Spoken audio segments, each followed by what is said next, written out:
Hey guys, and welcome back. You're watching the Camera64 podcast, and I am your host, Alfonso Chavez. And as always, we're coming to you from San Antonio, Texas, right here in the garage, guys. So today I am back. It's been a long time since I've made a video, and it was really nice. I was out shooting yesterday, and I had somebody come by and say, "Hey, Camera64, what you been up to?" And I said, "Well, busy, very busy the last couple of months."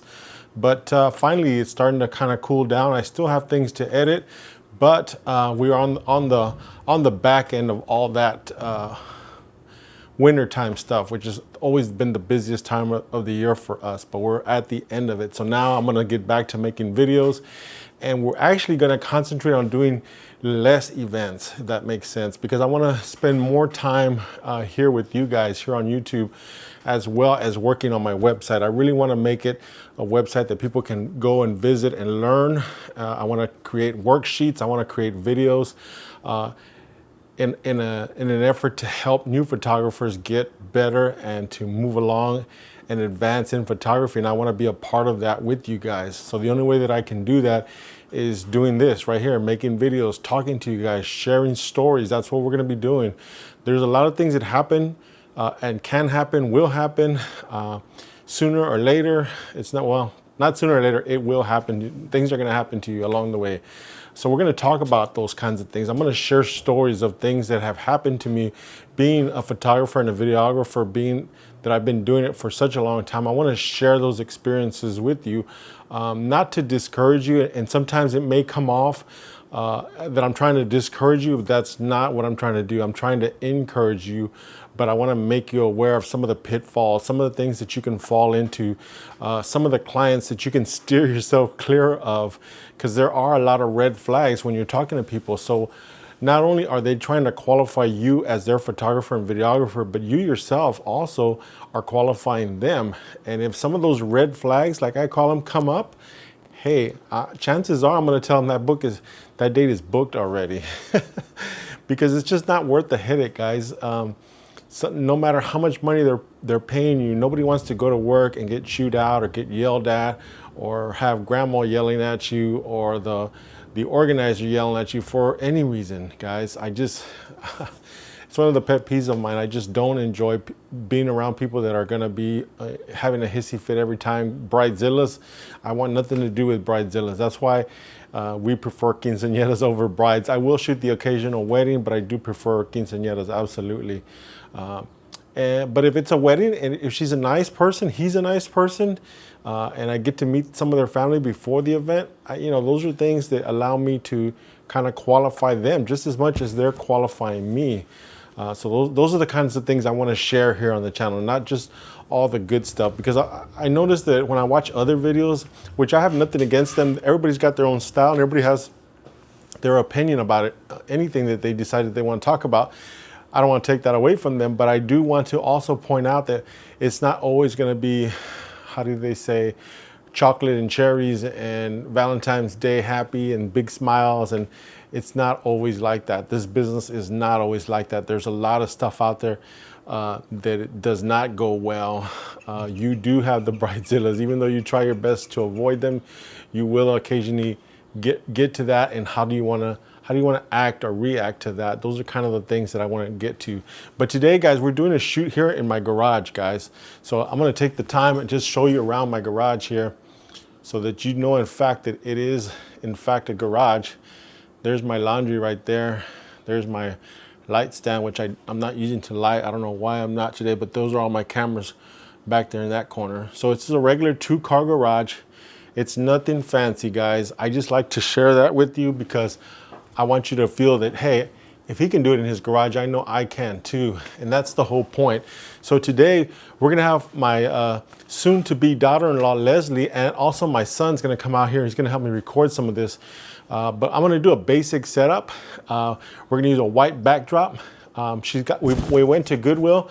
We got her a nice little top outfit, a little nice shirt with a large hat. And so what we're going for here is kind of a concealed port. Well, I'll call it a concealed port. I don't know exactly what the official term is, because I'm a regular everyday photographer. I'm not no ritzy fancy photographer.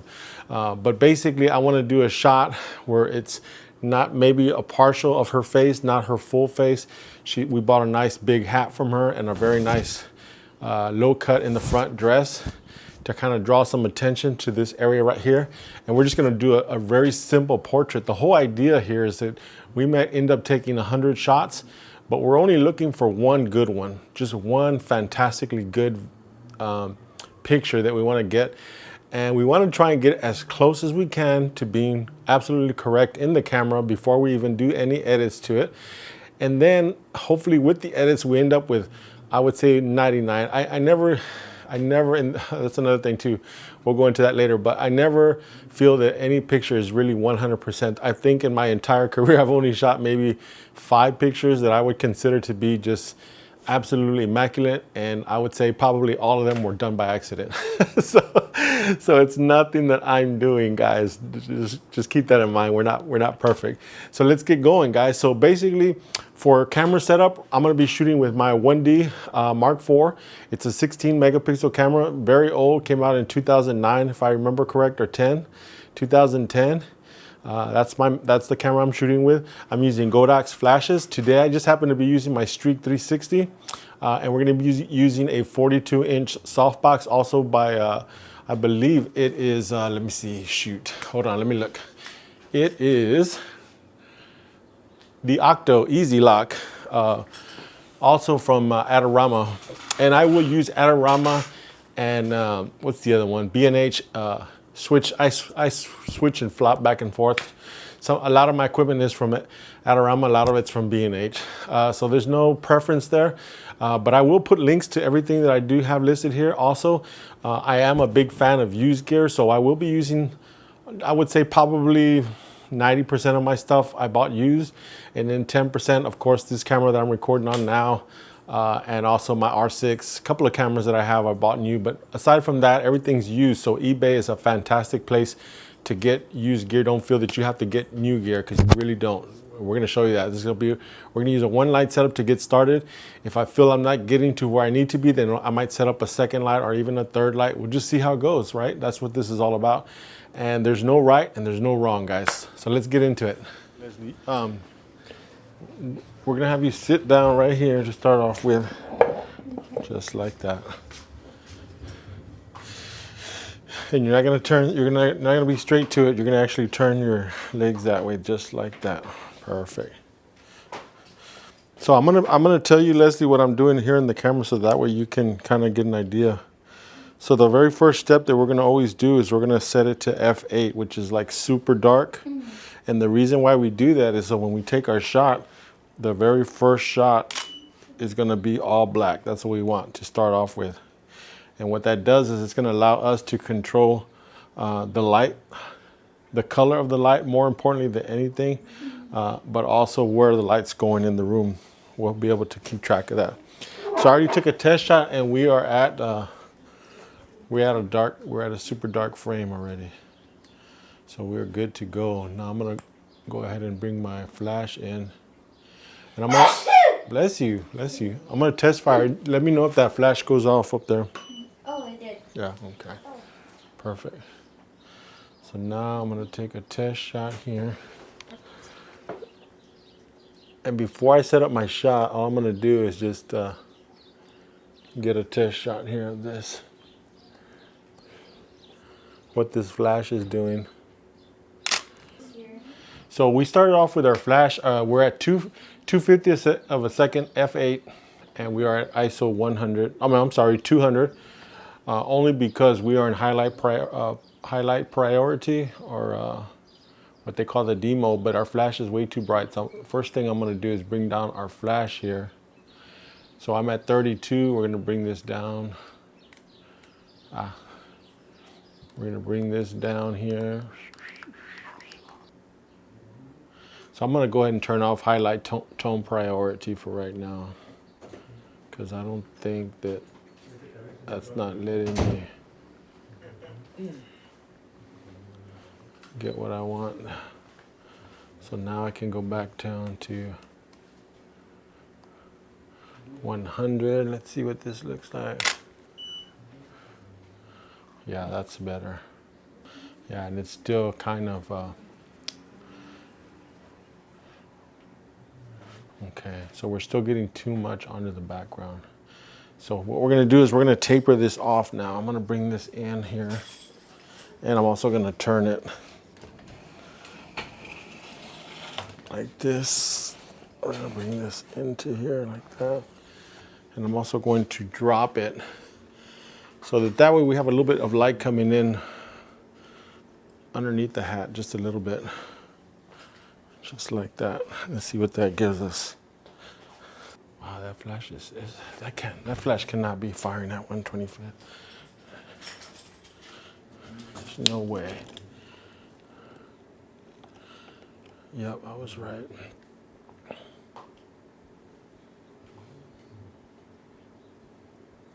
So this is B. Oh, okay, I'm on B. No wonder it wasn't working.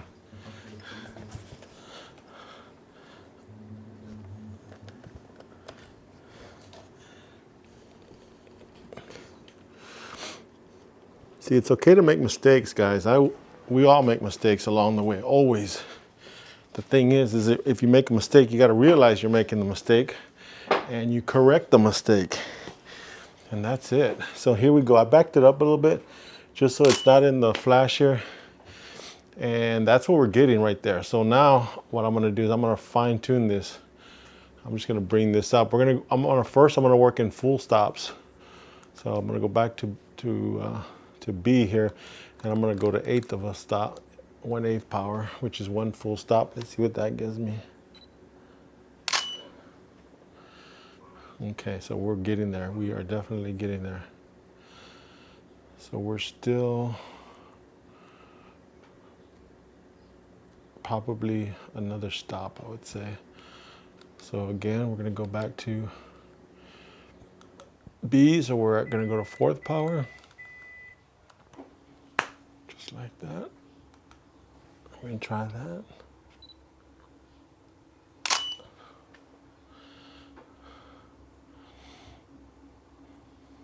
Okay. Okay.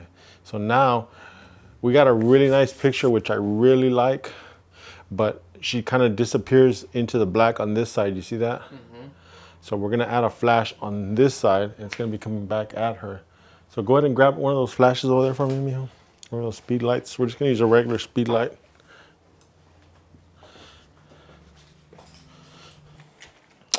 Or we could, you know what? I'm going to go ahead and put a flag on it. So for flags, guys, I like to use the Flash Bender 3. You can get this on eBay, and if you go to the description, you'll see the link for eBay. Right? No, that's fine. You'll see the link for eBay. I'll put it in there, and if you decide you want to get something from eBay, just use our link so we can get a nice little cut. Actually, it's not even that much, but any little bit helps, and we appreciate it, right, Leslie? So the biggest reason that I'm going to use this is because I don't want to blow up the hat, but I do want to light her hair below the hat. So we want to make sure that this light is not going over the top of the back of the hat, if that makes sense. You'll see what I mean. And it might take some adjusting, but, oh man, come on, this will help. This will definitely help with it. And we might have to adjust this, Alan, up or down, and I'll tell you once I take the picture. And again, we're trying to get it right up underneath just the edge of this hat. Okay. Okay, we don't want it to go over the top of the hat. So let me see what, so we're gonna go ahead and put on I'm already at the lowest power, okay, so we're set there. So let me get a shot and see what this looks like. Okay, Leslie, come back to, right there, just like that. There we go, on through. Oh, actually, tilt your chin, turn this way, right there. Go back a little bit, go back a little bit more, right there. On 3, 1, 2, 3. Did that flash go off, Ellen? Do it again, I can see it. There we go. Yeah, you can actually, it doesn't look that bad on the hat, actually. So go ahead and bring it up a little bit more, Mijo. And I'm actually gonna give it a little bit more power too, because it is like really, I'm gonna give it half a stop. And let's see what it does.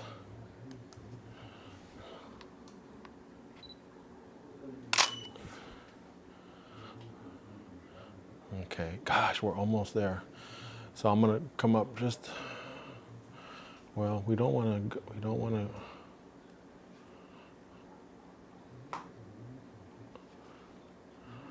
Okay, no, it actually doesn't look that bad on the hat. Actually, I kind of like it. And as a matter of fact, Alan, Yeah.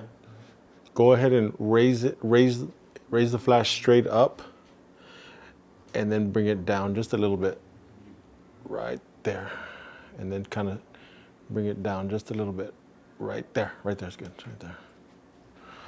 Okay, so that's the setup here.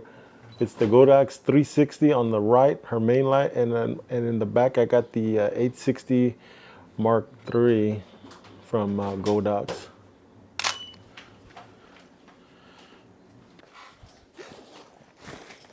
So now again, from Flashpoint, we're going to use the glow modifier. And this is the Parapop. In case you're not familiar with it, this is really nice to have when you're in the field. Really nice setup, real easy, quick setup. Just like that. And this is the small one, I think it's the 24. Yeah, that's about right, 24. You can see how small it is. We're gonna switch this out and hopefully we can control a little bit more spill here. So now that we have a smaller modifier, we have to bring this in like really close here. About like that. And you can see it's a lot smaller area, so we should have less spill here. Just like that. Let me take a test shot. So Leslie went and put some red lipstick on to see if that gives us something a little bit more interesting. So go ahead and bring your head down behind, right there. Chin up a little bit, chin up a little bit more. Down just a little bit, right there, hold that. Chin, oh no, chin down a little bit, right there.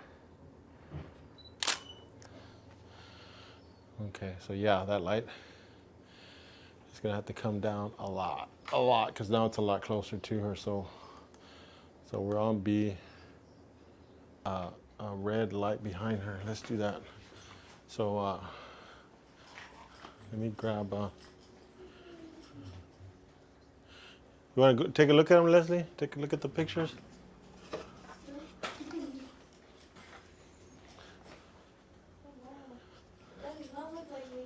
Huh?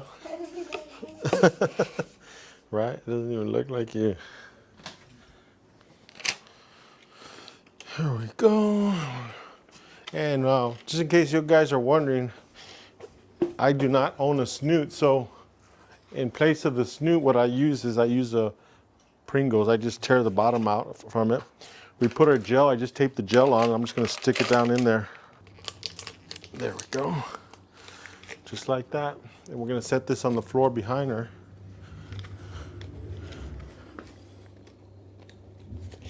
And this is going to be Group C now. We're on Group C.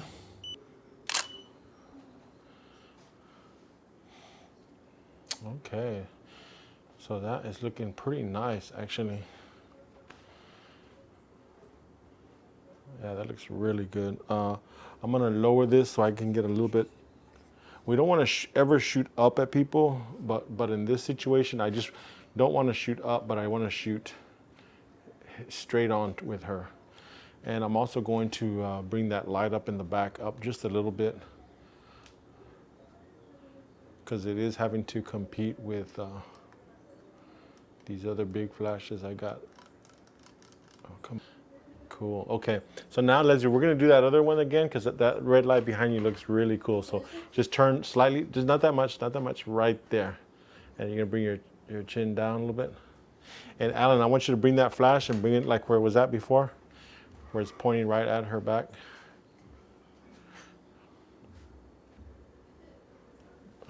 Just a close-up, so just over her face.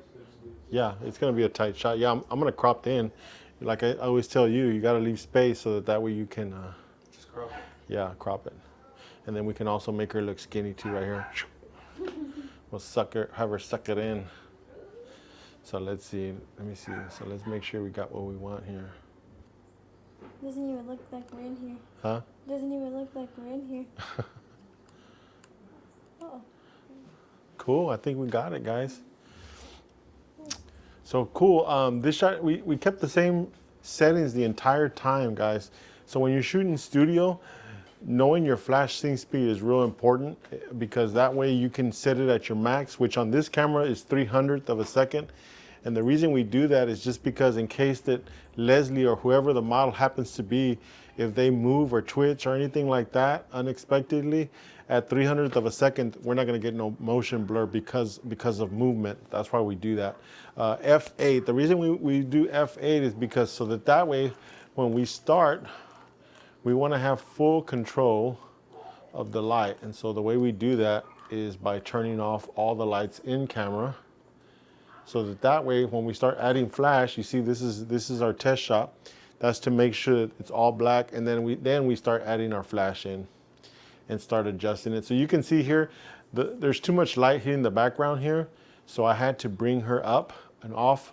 So the difference between the last shot and this shot, I only moved her up maybe 3 feet, and this is with a really large softbox. Okay, and we still were able to control the light in the back, as you can see right there. But I'll show you these pictures a little bit bigger so you don't have to worry about it. And then we went ahead and added a second light because she was falling, because she's wearing a black hat and her shirt is also black. So the black was falling into the background. So that's why we decided to go ahead and add a second light back there to light a little bit portion of her hair as well as some of the hat. And then we decided to go with a smaller modifier to control the light a little bit more. And then what we did is we moved the light from the side to the back. And then last we added a gel for color. Since she added her red lipstick, we went ahead and added a red gel so that way when you see this picture, you're gonna see the red background. She's gonna have on red lipstick and it's gonna really make the picture pop. You'll see it in the final picture. I'm gonna put it up, but that's been our video, Camera64, guys. I appreciate you coming and watching this video. I know that it's been a while since we've made videos, but we are definitely gonna get back on it. This is something that I've been wanting to do for a while. If you like what you're seeing, please use one of our links below, guys, because those links will allow us to earn a small commission. It's not much. It's maybe $5 or $6, but I figure if enough of you watch it, it'll at least help us keep us motivated to do these videos, guys. You don't pay anything extra, but you help us out. So come on out, Alan, stand over here. So this has been my son. He's been helping me behind the camera. This is Leslie. She's been modeling for us today. And this has been Camera64. We hope you have enjoyed this video. Till next time, you take care. Keep learning, keep progressing, and keep taking pictures. We'll see you next time, guys. Take care. Bye-bye. Awesome.